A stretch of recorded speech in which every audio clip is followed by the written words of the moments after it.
Welcome to the InFLOW podcast. I'm your host, Michelle Bosch. In today's episode, we are going to be talking about transformational sleep or Yoga Nidra. And my guest today is Kamini Desai. I am so excited to share this episode with you guys.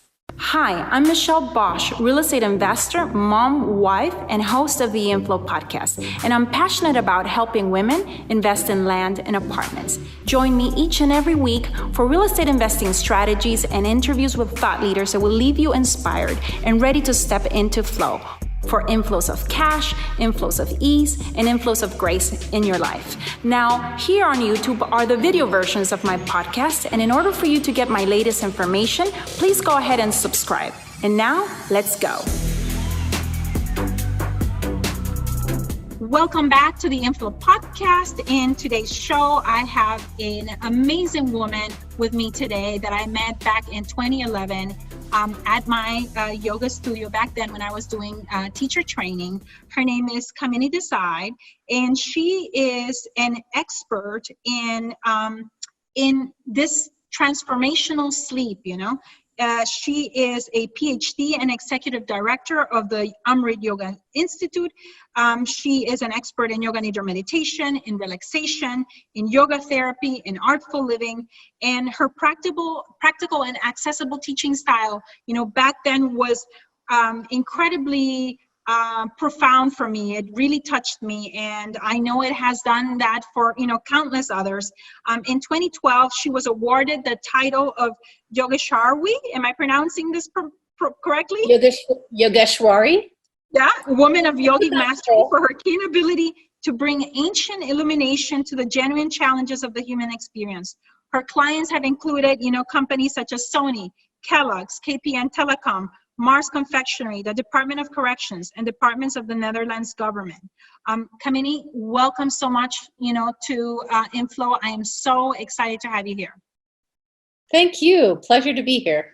Yes, I have been looking forward to it because as I was telling you, before we started, our recording, this podcast is not just about making money. Yes, there is this element of real estate, that is my background that I bring, but I want the podcast also to be a bridge between the spiritual or the tangible and the not so tangible. And, all entrepreneurs deal with stress. And because we can't see it, because it's not something that we put into our bank account or take out of our bank account, it's not as tangible, but it affects us all on a daily basis, And I know that for me, having tools to manage my stress, such as meditation or Yoga Nidra, have been incredibly instrumental and have single-handedly helped me, manage my stress, have helped me manage physical illnesses, the roller coaster of the highs and lows, of an investment. I am right now purchasing a 158 apartment building, and I'm, trying to put financing together. And working with lenders is like a game of whack-a-mole. Every 2 seconds, another mole comes up, and you have to whack it. And like your nervous system is in constant fight or flight mode. And so I'm excited to talk about this because it is something so easy, so portable, so that even if your mind has been so squirrely in the past, and you have been a person that says no to meditation. This is a tool that it is so easy to do. I mean, you lay down, for goodness sake, you sleep. and so without further ado, Kamini, tell us a little bit about how did you start, first of all, how did you stumble into yoga and into this ancient technology to begin with? Because, yoga is not just about Yoga Nidra. There's so much more to it. Absolutely. I actually grew up as the daughter of a yoga master. He was one of the original teachers, the second wave of yoga teachers to bring yoga to the West back in the 60s. The first wave was even earlier than that. And so I really learned all these practices from he and my mom at a young age. But right around the age of 18, teenagers, I was like, I know better. I'm going to go find my own way in the world, and wanted to become a diplomat. Found myself in Switzerland, interning and wanting to work in the UN. and found that the world of peace is very political, and started getting depressed. And it was really then that I picked up the practices of Yoga Nidra again, and really rebalanced my mental and emotional state, my state of stress. I was isolated. I didn't know anyone. And this is the practice that really brought me that mental, emotional balance that I was looking for. And people in my apartment building started asking me to help them. And eventually I realized, you know what? Outer peace begins with inner peace. And since then, that was 30 years ago, this is what I do. I'm a diplomat in a way, but a diplomat of inner peace. That's beautiful. That's incredible to come to this realization that you said that like peace is very political, and but if we can start with our own selves and transforming one person at a time, that that is just as effective as trying to do it from the top down, from down up is just as valuable. Yeah. So let's talk about what is Yoga Nidra and how is it different from a regular meditation? So you kind of mentioned it already. To me, Yoga Nidra is meditation made easy. So if you've heard you're supposed to be meditating, if you're stressed out, the beauty of Yoga Nidra is it's done lying down. It follows the same brain waves down into sleep, because as we fall asleep, our thoughts naturally move further away from us. So we're really using the biology of the body to enter a natural state of meditation. And really what we're doing is we're following the brain waves down towards sleep. And right at that point, that twilight zone between waking and sleeping, there's a middle point where our thoughts are there, but we're resting in that gap between us and our thoughts. And that's what we're doing in Yoga Nidra. Mm-hmm. So when you say resting in that gap of our thoughts, can you explain what you mean by that? Yeah, so normally, when we're asked to meditate, we're asked to observe our thoughts. And it feels like, okay, I've been observing, now what time is it? So it feels like effort to observe the thoughts. But as we go down into sleep, if you're going to fall asleep, the brain waves naturally take you to a place where your thoughts actually move further away from you. And it's in that gap between us and our thoughts that we fall down into sleep. This is just a biological process. So the only thing that we are doing is right at that sweet spot, instead of allowing ourselves to fall asleep, we're just kind of hovering in that place where our thoughts have distanced themselves from us naturally, rather than trying or efforting to observe our thoughts.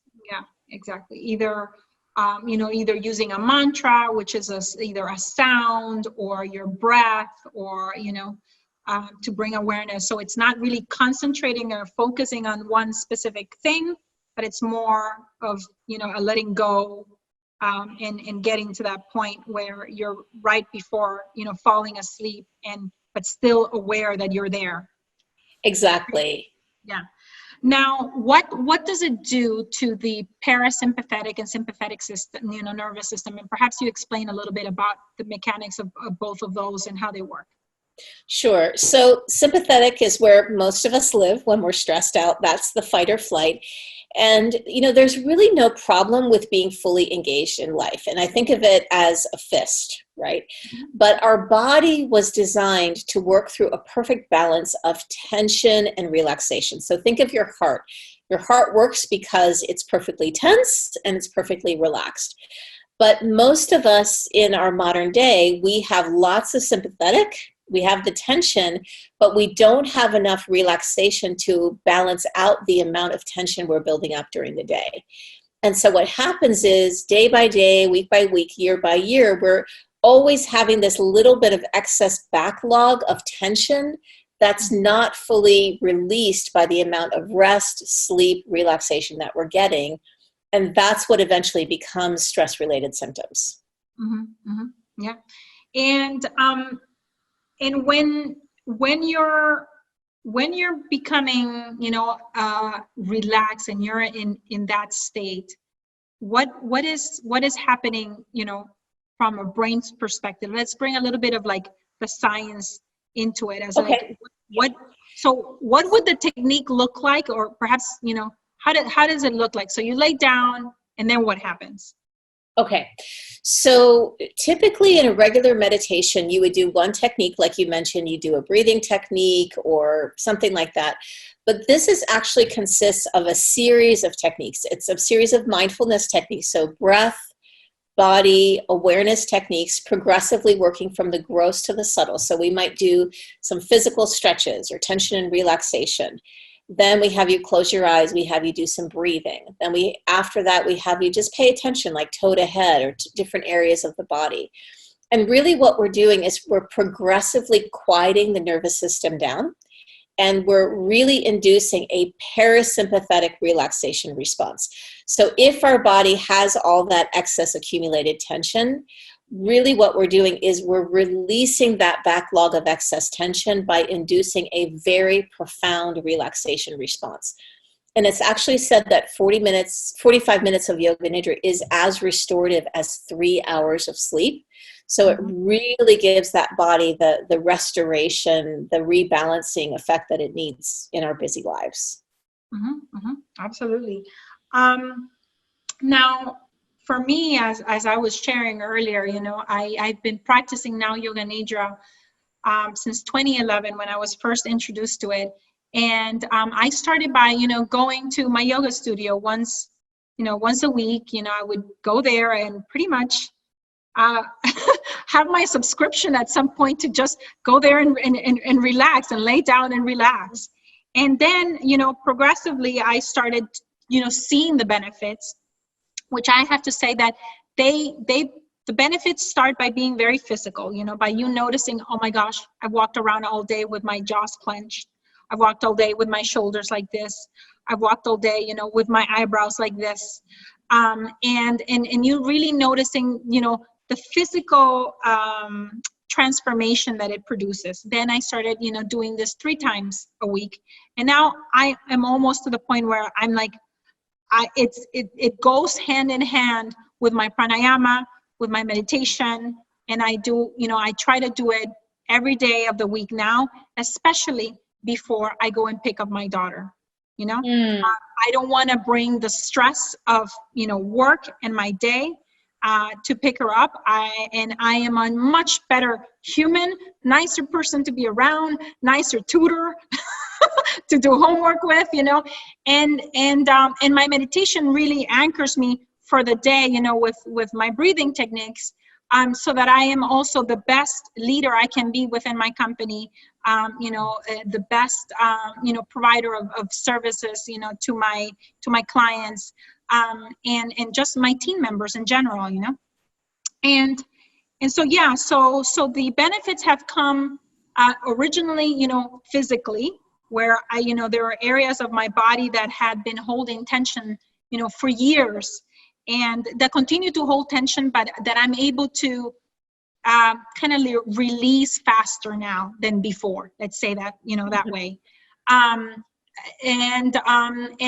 eventually that has moved into an incredible source of self-love, self-care, self-appreciation, for myself, and recognizing, oh my God, I am so scrambled, so disintegrated, that I want to do this, not just for me, but now also in extension for my loved ones, so that I can be a better tutor, a better mom, a better friend. And eventually it has also helped me kind of like peel back layers of trauma, of psychological issues that I notice now, come up, and that I'm able to, process that, because it's come up, it must be coming up for a reason. And I've been able to process it and see it in a much more detached way, as a witness. Like you said, we're witnessing our thoughts versus being our thoughts, being, the loss, for example, of having lost my father when I was very young, when I was 9 months old. That loss has been as big as the sky for me. And until I discovered, Yoga Nidra, I don't think I had really processed it, entirely. Like, yes, you process it, that there was, a figure that was never there, and not physically and spirit, of course, always there, providing for us, but it started with the physical aspect. It moved on to more such psychological, mental, issues, emotional issues, and then it has evolved now over the years now into also something that has allowed me to kind of like start ridding myself of those layers and those things, so that I can really think even about, what is my purpose, what I'm here for, how am I here to best serve, in a mind or a person, an organism in constant state of stress and panic mode and fight and flight, if you, how can you thrive if you're just, trying to survive the day, you know what I mean? And so it has evolved this practice into really finding, helping me find, as a result of getting rid of a lot of stuff, and I continue to get rid of stuff. It's a work in process. Find that I am, stepping into new visions, into new things, into new ways to, to be of service to others. And so it has been a progression of benefits that are not just for me, but for everyone that I touch. You know what I mean? For everyone that comes in contact with me. And that will probably even be, I want to say this bravely and courageously, even the reason or the cornerstone of a legacy of generations to come, that I might not even, know really the ripple effect that it might have, this one single tool. So what is happening at a cellular or energetic level that this technique is so profound? Well, there's a whole lot of levels that it's working on, and I think you named a lot of them, but let's just start biochemical and then we'll go yogic a little bit. Okay. So during Yoga Nidra, there's that deep relaxation response. And there's all kinds of hormones, neurotransmitters that are released during that time. So for example, one of them are endorphins. Your body actually releases as many endorphins during Yoga Nidra as it does when you're running. Oh, wow. Yeah, I mean, that's a huge, those are the happy hormones that gives you an intense feeling of happiness and peace and ease and contentment. They're also powerful anti-cancer to release endorphins into your system. It gives you that feeling. It also releases serotonin, which is a mood regulator. It releases the body's version of Valium, which is, just calms the system. GABA, it's called. So it's really releasing everything that you described. It gives you more a balanced state of mind, more of peace. When I feel like a cold is coming on, I do a couple of Yoga Nidras a day, and that, induced state of relaxation. The next day, I'm like as if nothing was coming. Well, and that's because it boosts your immune system, right? Yeah. So all of these kinds of effects, and then from the more energetic, there's so many things that Yoga Nidra does, but one of the things that reminded me of what you were talking about is it's very powerful for clearing what we call the mental body, the mind, just like a dream does, but think of it like a dream on steroids. So the dreams are designed to clear, all the impressions, all the emotions, all the stimuli of the day. And Yoga Nidra does this on a very profound level because it keeps you in these brainwave states for longer periods of time. And so, all that stuff that we've accumulated during the day, it's all cleared out. So then when you're with your kids, when you're with your employees, you've got that clear, balanced mind that's not full of all kinds of other stuff. Your mental fire, your capacity to concentrate and be emotionally, mentally balanced, that all comes from the yogic point of view, because it's really clearing out your psyche, but also from the biochemical point of view, it literally is measurable that it's creating measurable changes in your body and in your brain. Yeah, absolutely. And like I said, you start by noticing that, because it's like the gross level, like the more physical and tangible. But over the years, if you continue the practice, it has evolved into something really truly magical. My husband, who's like, not anything like new to him, he's like, okay, you go test it out first and see if nothing happens to you. I'll go for it too. And he does now Yoga Nidra almost daily as well. And it has been an incredible tool for him, to really use it as Jack is really good at managing stress. And I have no doubt it helps him, but also like of being able for himself to create like this vortex and reservoir of energy. He's like a complete generator, from the moment he wakes up. Like I'm like a slow starter, but Jack, from the moment he wakes up, he's a complete generator. But there are dips during the day, and he's like, okay, I need, I need this now. And he is 100% at, full force, after doing just a 20-minute thing. If somebody wanted to start doing Yoga Nidra, and they wanted to start, working with this at home, what are some resources that you could share? That, places to go, or things, or where to go find it? Like I discovered it at a yoga studio, and depending on the yoga studio, you may or may not find Yoga Nidra. Where could people go? Yeah. Well, a great place to start, I have a YouTube page, Amrit Yoga Institute. There are some free Yoga Nidras on YouTube there. I have an app, which will be in your iPhone or Android app store. You just search Kamini Desai, my name, or I am Yoga Nidra. And there's like 3 or 4 on there that you can try. It's for anybody, whether you have experience with it or not. And those are great. There's one that's just a 20-minute in and out, you're tired in the middle of the day. Yoga Nidra is really great for balancing your blood sugar. So just do it instead of a nap. You've got the regeneration of your body, regeneration of your mind. It's good for you. Plus you had a nap. So you've got everything in one. I also have a book, Yoga Nidra, The Art of Transformational Sleep, which if you're interested in a lot more of the details and the science behind it, or the yogic side behind it, that's a great resource. But I would say, just start with a free Yoga Nidra on YouTube, try it out, see what effects it has for you, because for most people, they will find themselves going very deep from the very first time. And that's the other big benefit of it. Typically with meditation, it takes a while to get the benefits. With Yoga Nidra, people come out and they're like, what just happened? They don't even know where they went. That's how deep the restoration is. Absolutely. Now, I know that you also, Kamini, you also have another book. There was a Love Lessons, which I think was the very first book that I read from you.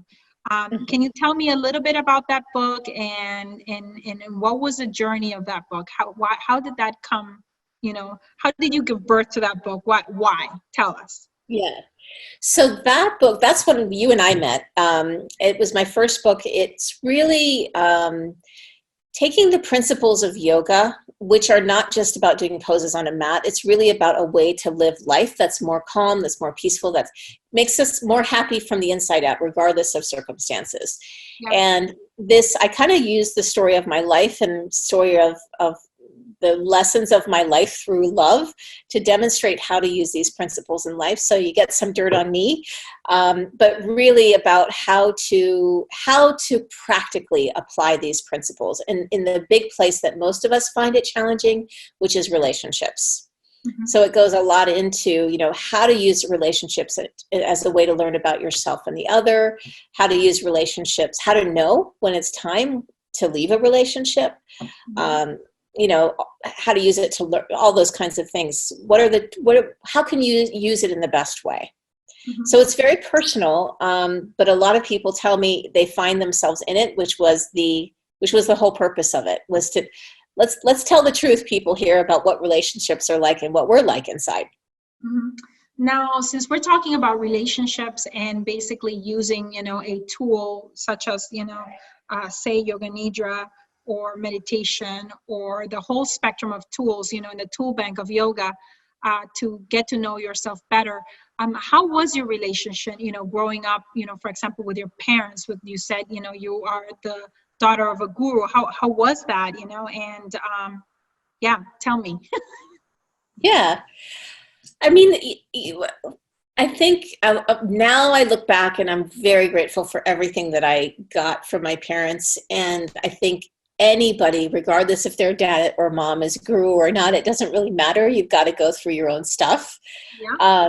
And the subtitle of the book is knowledge is only half the journey. So you can have all the right knowledge and the right experiences, but until we've lived the life and that knowledge becomes wisdom, it's of very little use. So I would say, my parents were pretty much like probably anybody else's parents. They had their strengths, they had their weaknesses.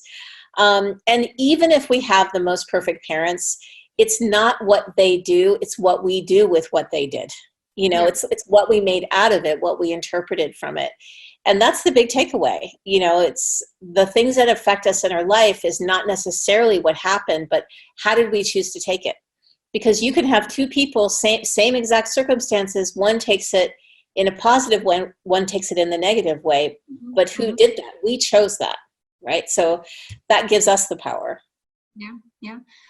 Now, the second, I think, relationship that I want to ask is love relationships, in general. And for me, I think on the outside and material world and on the inside interior world, my relationship and my partnership of almost 22 years now, with my husband, has been the foundation. That collaboration has been the foundation of everything that we've been able to create on the outside, And so how has yoga been instrumental for you? Because I kind of stumbled into it, like I said, in 2011, and it's helped, us understand each other so much more, or me understand myself so much more in the context, of this relationship. But what are some practical things, for example, where you've said, oh my God, this has been the one thing that has helped me in this relationship with my husband, or with a love that wasn't that didn't turn out, or like you said, to help me realize that it's time for me to let go of this and release this, kind of like how you release stress when you're going through Yoga Nidra, Can you bring some parallels there? Sure. Well, one of the things that comes to mind is, and this is a place where Yoga Nidra is actually really powerful, is, we all come with our baggage. We all come with our incomplete past. And one of the things that we all have to remember, we know it, but it's about remembering in the moment when it's happening, is that we're often not interacting with each other as we are now. We're interacting with each other's incomplete past. So one person says to another person, can you do the laundry? And the other person says, it feels like you're trying to dominate me. But that may be a reaction from, how they felt when they were 5 years old. And then you don't do the laundry, and then the other person feels like you don't respect me. But that doesn't have to do with now. That has to do with when they didn't feel respected in the past. And so we're both constantly triggering each other, whether it's a love relationship, it could be boss, employee, it doesn't matter. Yeah. And it's just, it's to take the opportunity, to not lose the opportunity to see, okay, what is this telling me about myself? What is it in here that's incomplete, that's being triggered? And it's not to say that, they're blameless, but I'm just saying don't lose the opportunity, because they're showing us something about ourselves that we otherwise could not have seen. And what's said, I'm sure you've heard this, is groups of souls come in together to do this for each other. And that sounds really romantic, but it doesn't always feel beautiful. I know. Does it? Yeah. But it's a huge opportunity. And I'm sure after 22 years of being together, you've got that one down. No, it's a work in progress. Yeah, got it. Yeah. It's a work in progress. There's always new things, or new flavors of it, or of the lesson being repeated. I'm like, oh, okay, I guess I still haven't sorted that one out. Yeah, but on the, people will say to me like, well, I'm not done. I thought it was going to be over, but on the other hand, what else would we be doing? Yeah. Yeah. So which reminds me, and this, I'm going to pull in a little bit of Yoga Nidra again here, because right now, as I was saying, the lesson is coming back in a different flavor. I may have not gotten the lesson. Can you explain a little bit about why that could be? Why could we, in the context of specifically samskaras, why could the lesson be coming back again? And why do we experience that sometimes? Yeah. So samskaras, think of them in English terms, think of it as core beliefs or core impressions that we picked up. And they actually sit at the core of our consciousness. And they act very often outside of our conscious awareness, but they have us keep reacting to the present moment as if from the past. So we keep trying to, our parents could have passed away and we're still trying to prove to them that we're good enough. So that's what a samskara or this impression will do. It works at the core of our consciousness, and it kind of has us on autopilot in certain ways where we're still acting from the same way, that same repetitive way from the past, without necessarily questioning, like, is this actually working for me? So the main benefit of Yoga Nidra, the one unique benefit of Yoga Nidra, is it actually has the ability to reach into the core of our consciousness and shift things from there. So it's like what you said, you've noticed the shifts in you. You're still you, but a calmer, more balanced, better version of you. That's because, yeah. Yeah, more patient me for sure is what I noticed. Yeah, I had completely missed that point, the samskaras are, it's like habitual patterns that we fall into, that they're so habitual that we don't even, like you said, we don't notice it anymore, and it's unconscious, and then it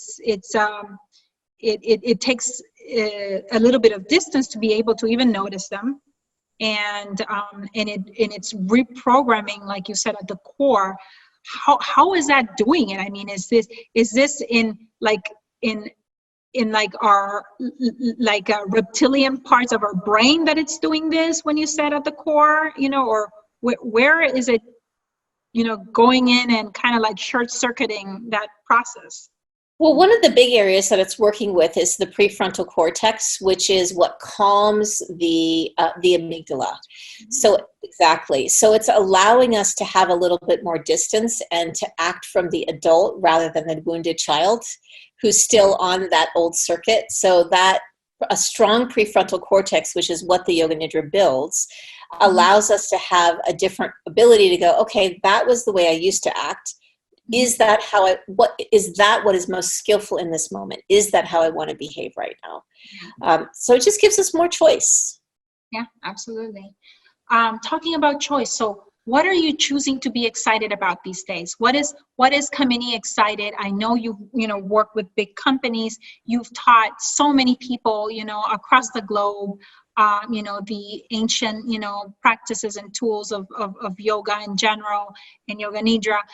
What are you excited about? What's the next big project? What does your heart rejoice for these days? Well, the thing that I'm seeing, whether it's corporate, whether it's with the app or the book, I'm seeing people, all kinds of people who normally never would have been interested in this stuff, asking these questions. How can I be more relaxed? How can I be more happy? I know that it's not just about having the wealth from the outside. I know it's about having connection and peace inside. And people are getting that, across the board in all kinds of countries. I teach all over. And to me, that's the awesome news, is that we're all starting to get it. At a collective level, yes. Exactly. That's absolutely correct. Now, so when is the app already out? Is that something that we can go to right now? Absolutely. Yeah. Search Kamini Desai, my name, and you'll find it. Yeah. Perfect. Awesome. Now, what, how have these tools helped you? And I know we've talked about relationships, but in prosperity specifically, when it comes to money, how have these tools shaped your ability to manifest prosperity into your life? Yeah. So, one of the things that yoga and Yoga Nidra talks about is that our core consciousness, whatever we have repeatedly thought, whatever we have repeatedly done, basically creates a frequency. And that frequency attracts to us, think of, and even, physics will say the same thing, this quantum field. Whatever frequency we hold, that's telling the quantum field what to manifest. So if we're holding a frequency of a fear of betrayal, what we will tend to manifest is the fear of betrayal. If we're holding the frequency, the universe wants to support me in every single way, that's what we will tend to manifest. But it can't just be a frequency that we kind of superficially put on deeper underlying fears. It needs to be that shift from the core consciousness where truly we are embodying that frequency from the top of our head to the tip of our toes, from the inside out. And when we truly carry that frequency, that's when we've all had it, when stuff just starts to manifest. Those synchronicities, like things aligning. Yeah. Yeah, I totally get it. And even like right now, as you spoke, so many cultural also samskaras or habitual ways of thinking and being that are unconscious.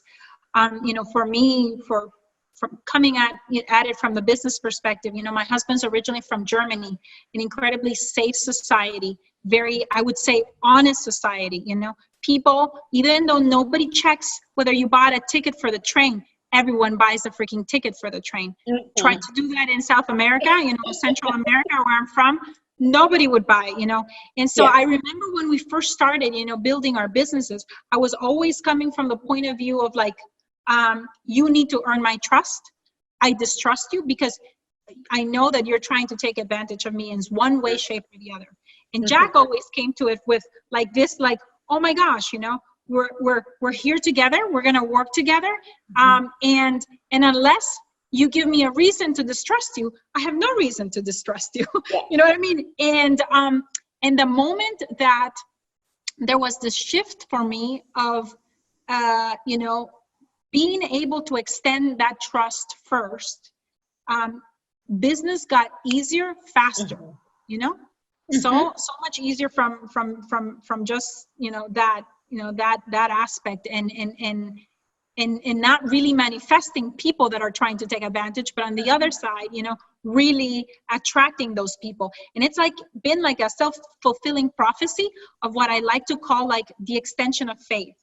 I think that why I was, sometimes distrusting others is also because there's at some level, a distrust in yourself also, you know what I mean?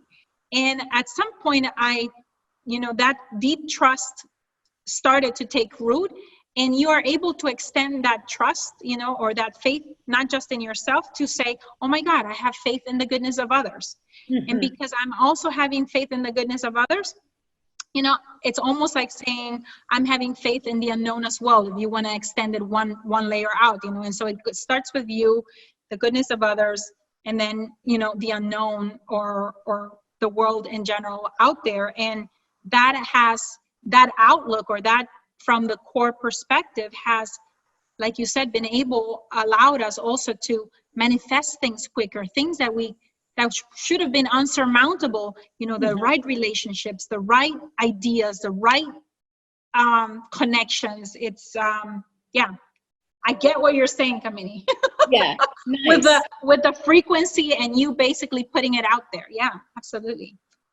Exactly. Now, walk us through your day. How do you bring inflows of faith, light, ease, grace into your life? Personally. Well, a really nice way that I do, because I feel like my day is so full of stuff. And so one of the things that I do is I give myself permission to not have my practice have to look a particular way. But every day I do something, whether it's something that gets me that clears my mind, that clears my slate before stuff comes into it. So I've already set that foundation of peace. It could be a Yoga Nidra to start my day. It could be a walk. It could just be sitting quietly. It could be pranayam. It could be some yoga poses. I give myself that permission, but it's something to just reconnect me with that peace and the silence. That's my foundation. Then stuff comes in through the day.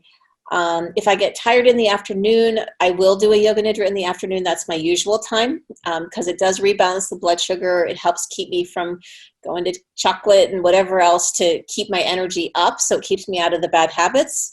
Caffeine, yeah. Yeah, exactly. And, it does prepare you for the rest of your day, like after work so that you're ready. And, there's like two parts of our lives. It's the business part, there's a family part, and to be refreshed and ready to give our family, our kids, our friends, our 100% attention and energy. So that afternoon practice is really important for me. And it's just 20 minutes, it doesn't have to be anything big. And my feeling is it's more frequency than amount of time. Mm-hmm. So if I'm giving myself, 2 times a day, just a little bit, it could be 20 minutes, it could be an hour if I have it, but it doesn't have to be. It's just that something every day. That's what keeps me in that same frequency. And if I feel like if I hold that, if I keep the energy clear, if I keep my mind clear, stuff just keeps working. When I get thrown off, everything seems to fall apart. Yeah, absolutely. What are your top 3 pieces of advice for women out there? Because, a lot of my audience is primarily women, either entrepreneurs or investors. And so what are your top 3 pieces of advice for women out there? Well, I think as women, one of the things that we have is this: we're constantly striving for perfection and can be highly self-critical, harder on ourselves than anybody else would be, and constantly pushing ourselves to live up to an ideal that we ourselves have made up. And that can take an enormous toll on our health. And so I think that there comes a time when we have to do our best and say, did I do my best? And then let it go. Yeah. Rather than going back and saying, I should have done this, I should have done that, self-criticizing and keep mulling it over. It's done, it's over, you did your best, move on. Yeah, absolutely. Now, I know that, do you work right now with clients? What is the best way for people to reach you? If, they wanted to work, on a deeper, level with you, where can people go and find out more about you, Kamini? Yeah, I don't offer one-on-one sessions, but I do offer workshops and trainings in Yoga Nidra. So you can go to my website, kaminidesai.com or amrityoga.org, either one of those. You can find workshops with myself.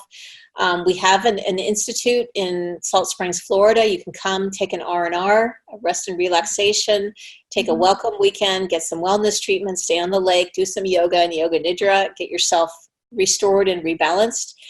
So that's a great way to kind of reset yourself. But you are in Iceland, right?